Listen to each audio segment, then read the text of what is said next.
नमस्कार, शंखनाद न्यूज चॅनलच्या मराठी बातमीपत्रात आपलं स्वागत आहे।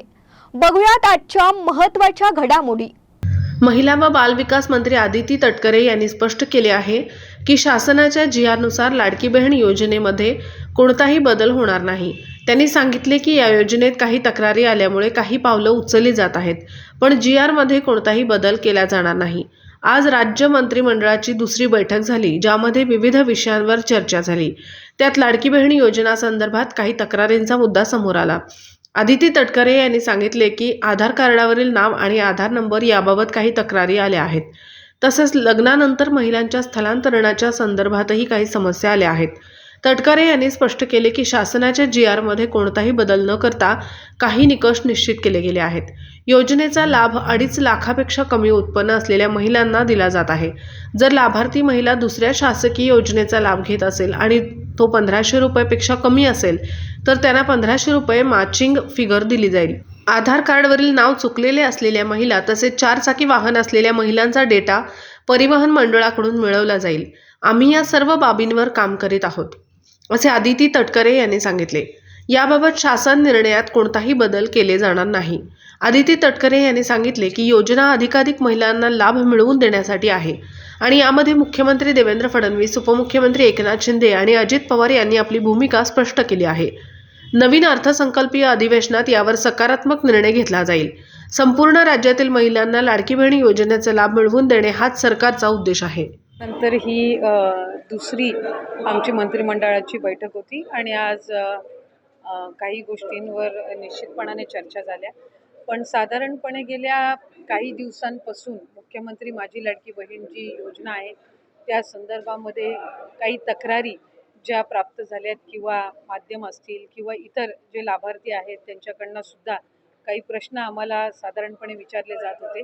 मधल्या ह्या 1.5-2 महिन्याच्या कालावधीमध्ये योजनेमध्ये वेगवेगळ्या आमच्या जिल्हास्तरीय कार्यालय असतील, तालुकास्तरीय कार्यालय असतील, इथलं आयुक्त कार्यालय असेल, इथे काही तक्रारी आम्हाला त्या संदर्भामध्ये प्राप्त झाल्या आणि त्या आधारे आम्ही काही जी पावलं उचलत आहोत त्याची माहिती मी आपल्याला निश्चितपणाने देईन। आधार मिसमॅच म्हणजे नाव आणि आधार नंबर जो आहे हा मिसमॅचच्या संदर्भामध्ये आमच्याकडे काही तक्रारी प्राप्त झाल्या। काही दुबार ॲप्लिकेशन म्हणजे 2 वेळा योजनेच्या लाभासाठी ऑनलाईन ऑफलाईन असेल या ॲप्लिकेशन्सच्या काही तक्रारी आल्या।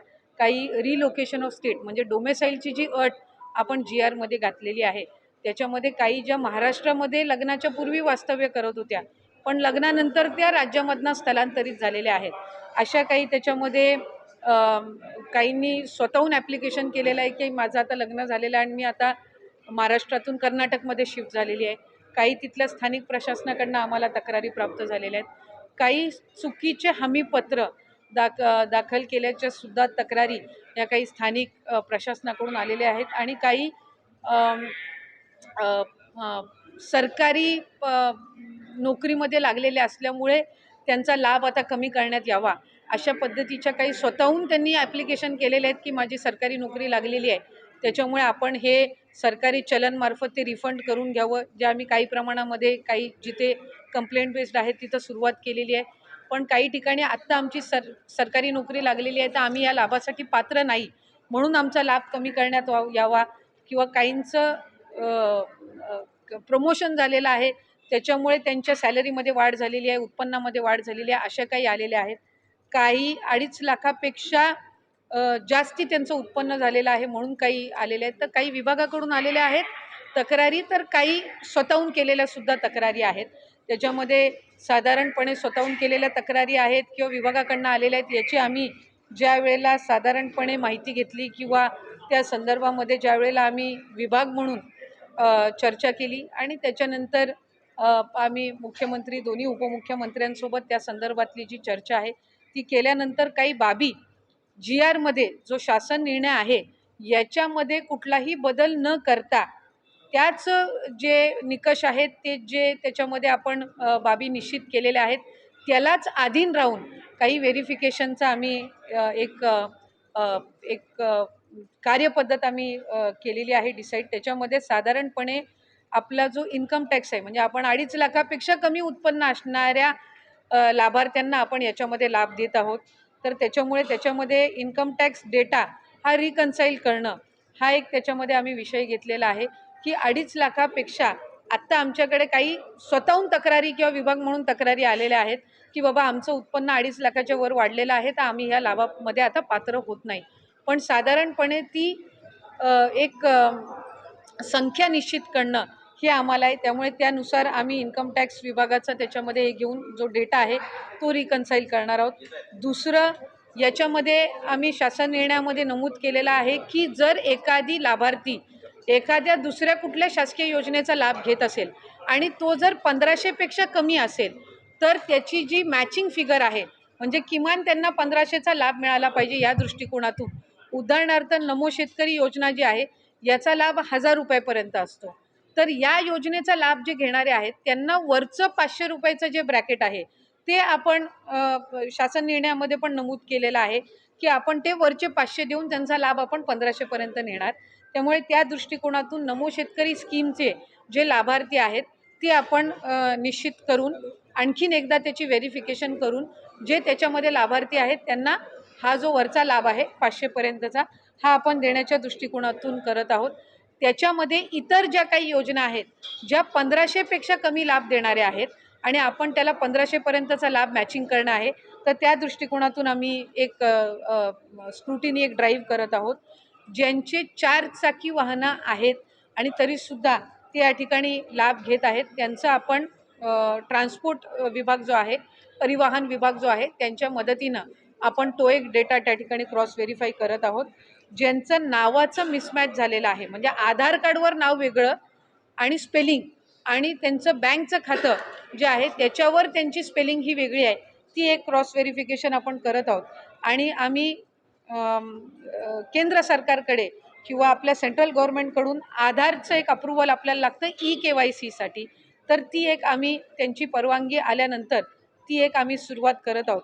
त्यामुळे या 5 बाबींवर आपण साधारणपणे जे आम्हाला कंप्लेंट आलेले आहेत मग काही कंप्लेंट पालघरमधून आलेले आहेत, काही यवतमाळमधून आलेले आहेत, काही फलटण साताऱ्यामधून आलेले आहेत, काही वर्ध्यामधून आलेले आहेत. तर या ज्या साधारणपणे कंप्लेंट्स आलेल्या आहेत त्याच्या आधारे आपण या 5 बाबींवर चौकशी किंवा एक क्रॉस व्हेरिफिकेशन आपण सुरू करत आहोत. याच्यामध्ये कुठेही आपण जो शासन निर्णय मूळ काढला होता याच्या कुठलेही निकष किंवा त्याच्यामध्ये कुठलेही बदल आपण करत नाही आहोत. फक्त जे निकष आम्ही GRमध्ये ठेवलेले होते त्याला अनुसरून ज्या काही तक्रारी आलेल्या आहेत त्या 5 बाबींवर आपण लक्ष केंद्रित करून ही पुढची जी काही व्हेरिफिकेशनची पद्धत आहे ती आपण करत आहोत असणार आहे. या संदर्भामध्ये आम्ही आधीसुद्धा स्पष्टता दिलेली आहे की आपण साधारणपणे अधिकाधिक गरजू महिलांना हा लाभ मिळण्याच्या दृष्टिकोनातून ही योजना आणलेली आहे. महिला आर्थिकरित्या सक्षम झाल्या पाहिजेत या दृष्टिकोनातून ही आणलेली आहे. त्याच्यामुळे ज्या काही आत्ता ज्या बाबी आम्ही नमूद केल्या या कंप्लेंट बेस्ड आहेत. या संदर्भातल्या कंप्लेंट्स या आम्हाला वेगवेगळ्या जिल्ह्यामधून प्राप्त झालेल्या आहेत.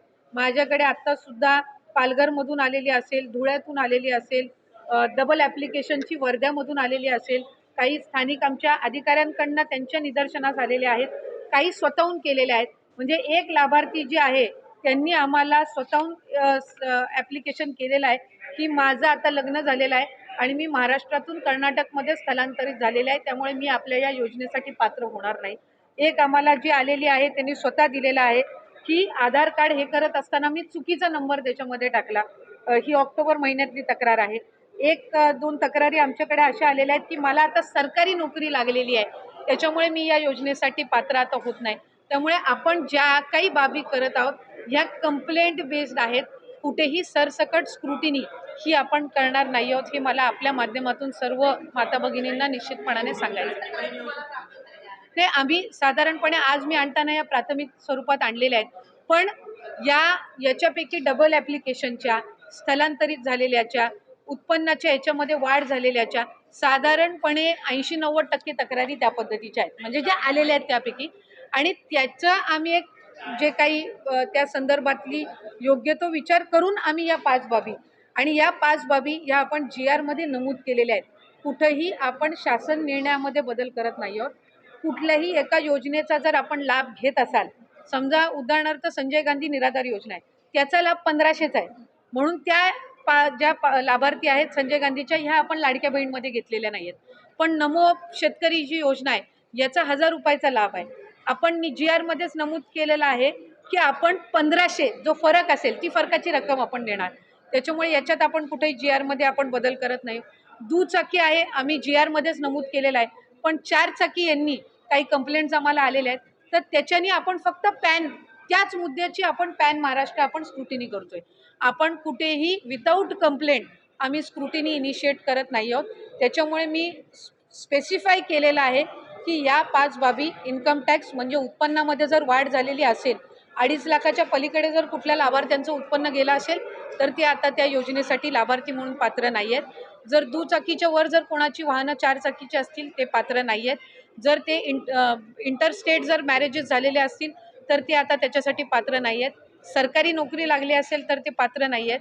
आणि आधार कार्ड आणि बँकचं हे जर नावामध्ये फरक असेल आणि त्यांनी ती लक्षात आणून दिलेली आहे तर ते पात्र नाहीत. पण याच 5 बाबींवर आपण पॅन महाराष्ट्र जी आहे ती आपण त्या संदर्भातली योग्य ती पावलं उचलत आहोत. साधारण अॅनालिटिकल जर बघायला गेलं तर आपण तक्रारी किंवा आपल्या स्थानिक प्रशासनाच्या देखील लक्षात आलेलं आहे की काही म्हणजे पात्रधारक नसतानाही काही लोकांच्या खात्यात पैसे जात आहेत. याची आकडेवारी, टक्केवारी किती आहे, साधारण किती टक्के महिलांना यातनं वगळलं जाईल असं वाटतंय आज प्राथमिकरित्या, जेणेकरून सरकारचा निधी देखील वाचेल? नाही, विषय याच्यामध्ये सरकारचा निधी वाचवणं नाही आहे. कारण आम्ही सुरुवातीच्या कालावधीपासूनच 2.5 कोटी लाभार्थी आपले असतील हे आम्ही विभाग म्हणून सुद्धा धरून चाललेलो होतो. जेव्हा बजेटची सुद्धा घोषणा झाली त्याच्यानंतर सुद्धा 2.5 कोटी लाभार्थी हे साधारणपणे रफली मॅक्सिमम असतील, हा एक त्याच्यामुळे पैसे वाचवणं किंवा निधी वाचवणं हा विषय नाही आहे. याच्यामध्ये ज्या काही कंप्लेंट्स मधल्या कालावधीमध्ये आल्या आणि त्या फक्त स्थानिक प्रशासन किंवा तिथल्या यांच्याकडून आल्या नाहीत, तर वेगवेगळ्या माध्यमांकडून सुद्धा त्या आमच्याकडे येत होत्या. कारण बरेचसे माध्यमं सुद्धा आम्हाला हे करायची की अशा काही स्थानिक पातळीवर आम्ही मीडियामध्ये ज्या वेळेला आम्ही चर्चा करत असतो त्यावेळेला अशा पद्धतीची जी रियालिटी, तर त्यानुसार आपण जात आहोत. याच्यामध्ये कुठेही पैसे वाचवणं किंवा या सगळ्या बाबींचं हे नाही आहे. आम्ही आत्तापर्यंत आम्हाला याच्या संदर्भातला एक रफ पर्सेंटेजची आयडिया आलेली नाही आहे. कारण आत्ता ज्या मी 5 बाबी नमूद केल्या याच्या संदर्भामध्ये पुढच्या 10 दिवसामध्ये आम्हाला प्राथमिक अंदाज येईल की याच्यामध्ये किती. कारण साधारणपणे तुम्ही बघितलं तर उदाहरण मी देते, लग्नाचा सीझन आत्ता आटपलेला आहे, याच्यामध्ये इंटर मॅरेजेस किती झाले याचा डेटा आज आमच्याकडे असणं हे प्रॅक्टिकली शक्य नाही आहे. तो पुढच्या 10 दिवसामध्ये साधारणपणे आमच्याकडे येऊ शकतो. तुमचे सरकारी नोकरी लागलेले लाभार्थी किती आहेत ही आम्हाला एक स्क्रुटिनी आज आम्ही ही इनिशिएट करतोय. त्याच्यामुळे पुढच्या एक 10-15 दिवसामध्ये आम्हाला रफली किती पर्सेंटेज असेल हे याच्यातून आमच्या समोर येईल. पुन्हा भेटूयात नवीन बातमीपत्रासह. तोवर नमस्कार.